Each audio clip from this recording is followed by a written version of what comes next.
Bonjour à tous les amis, aujourd'hui le truc et astuce c'est l'isolation des lanterneaux ou des lucans, je sais pas comment on appelle ça en fait.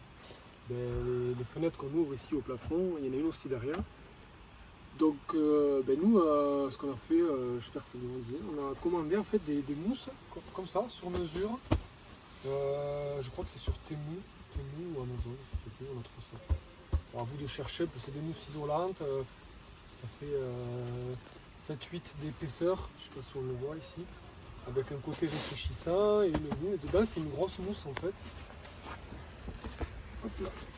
Et ça coûte quasiment rien, je ne sais plus comment on appelle ça, mais c'était vraiment pas cher. Je crois que c'était Temu en fait.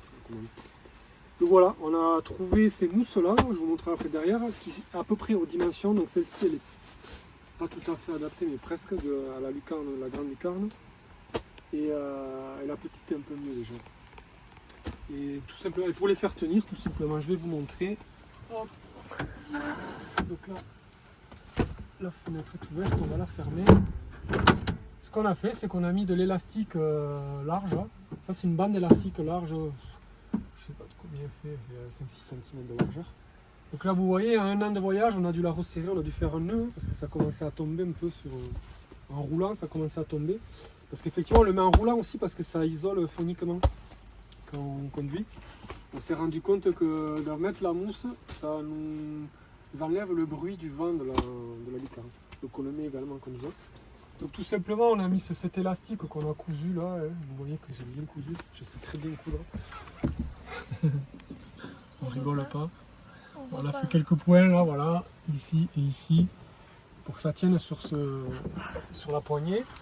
Et donc on le glisse comme ça, hop, partie réfléchissante vers le haut, on aligne, voilà.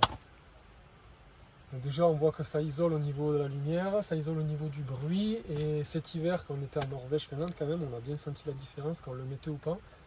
Et là maintenant on est en période d'été et on le sent aussi, ça fait du bien de le mettre.